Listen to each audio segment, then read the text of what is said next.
a few examples of that before we carry on. I taught in Damascus last year. I taught an MA in Islamic Studies. And in the institute where I was, the door came in straight in off the street. So we'll say that was the door to the institute. It was straight in off the street. And the brothers, it was all brothers in this particular institute, they'd come in. Now when they were out in the street, they'd talk about football. And they'd talk about what was on the telly the night before. And they'd talk about, you know, all the things that young men talk about. We needn't go into it, sisters. Okay? All sorts of stuff. And they'd be laughing and joking. And then they'd come in the door, because they're in an Islamic setting, and you have to be very miserable. Okay, very, very serious. And they just talk inside about our Prophet, and Hadith, and Quran, and these things. You know, all the things that they'd normally be thinking of. Well, you take a tip from me. You can't live your life as a schizophrenic. You can't. No, I'm very serious, you can't. You can't have Islam at one side in your life, and all the other side, the fun side, on the other. You can't do that, because it'll drive you crazy. You can't. One will go, the Islam will go, or the fun side will make you feel so guilty you don't know where you are. And these young, there was a group of students there, and they were from Turkey. They were German students, Turkish German students. So they were young, Muslim, Turkish and German. And they were Sufi, and they dressed like something from the Ottoman Empire. They were in big hats and fancy robes, and they were very, very serious, great big beards. And they were very serious. And they all walked in, and I was wearing a suit. I always wear a suit to teach. And they came in looking very serious. And I said, Assalamu alaikum.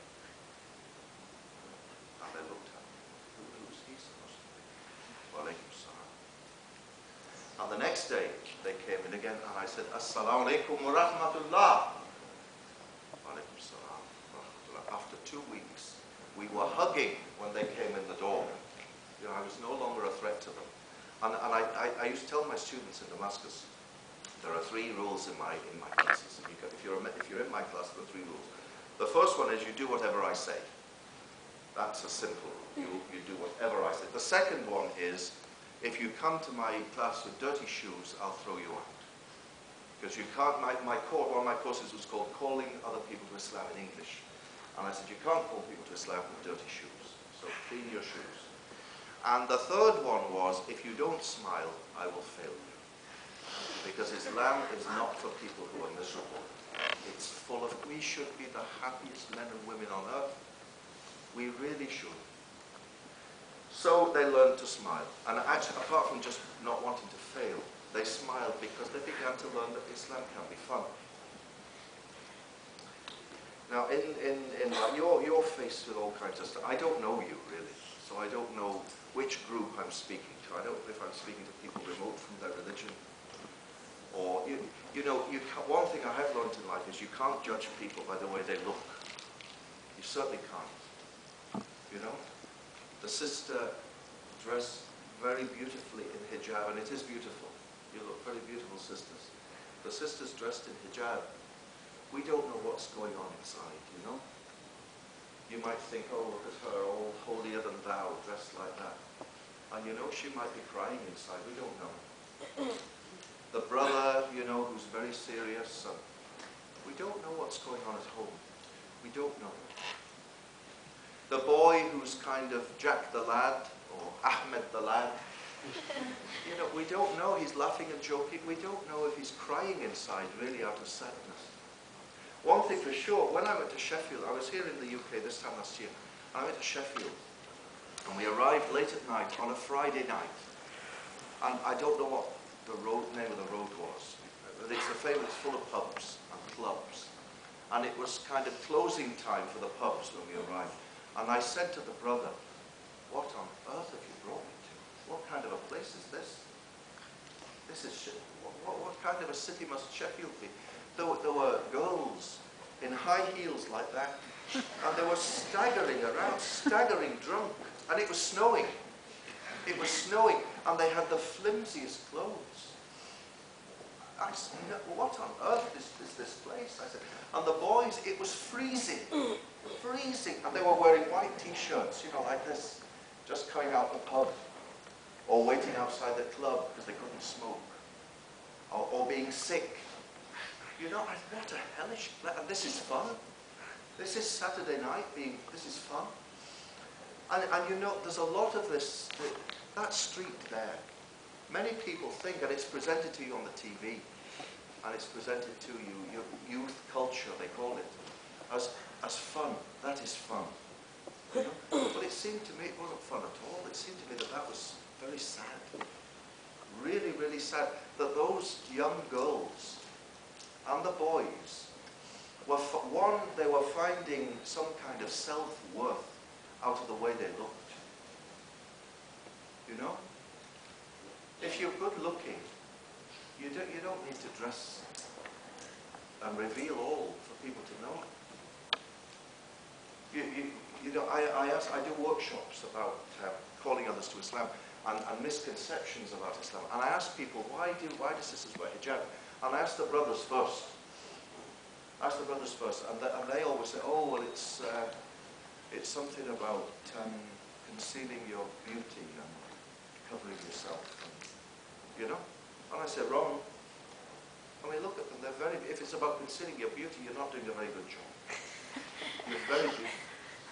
So there's no need to dress in a certain way to be beautiful. There isn't.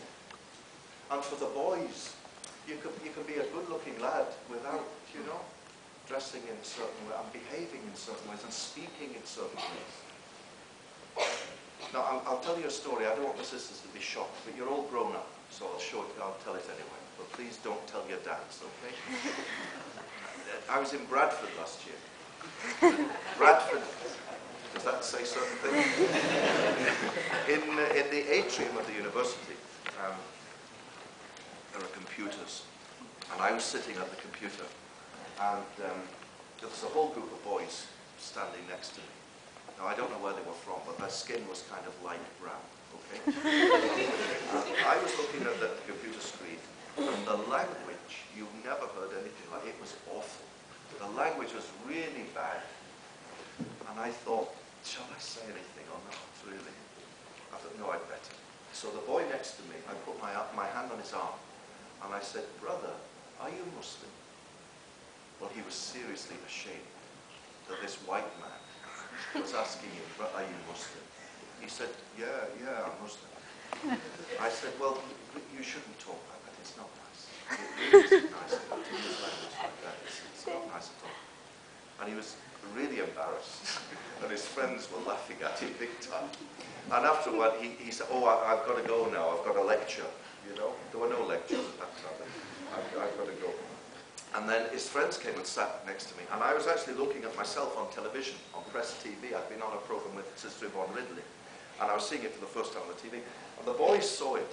And they said, oh, what do you do then? What's your job? I said, well, I give talks and stuff, and I write about Islam. Oh, really? I said, do you pray? Oh, no, don't pray. And I said, do you go to the mosque on a Friday? Oh, yeah, we're Muslims. We go to the mosque.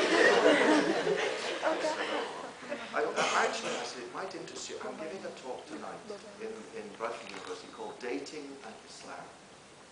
And the boy said, oh, we know all about that. I said, well, maybe you should come. And we talked a bit more about Islam and about them. And then one of the boys, he said to me, the thing is, he said, you know, I do all this and I do all that, but I've got a big heart. I said, brother, it's not your heart I'm worried about. Come to the talk. Okay? And he came. Alhamdulillah, he came. Now, what I want to kind of say to you today is, it's at the end, my book, I want you to buy my book, by the way. Not that I want to be a wealthy man. You know, I travel all over the world. And at the moment, I'm here in the UK for 2 weeks. Then I go to America for 2 weeks. So I'm away from earning anything for a month. And I've got to live, I've got to eat.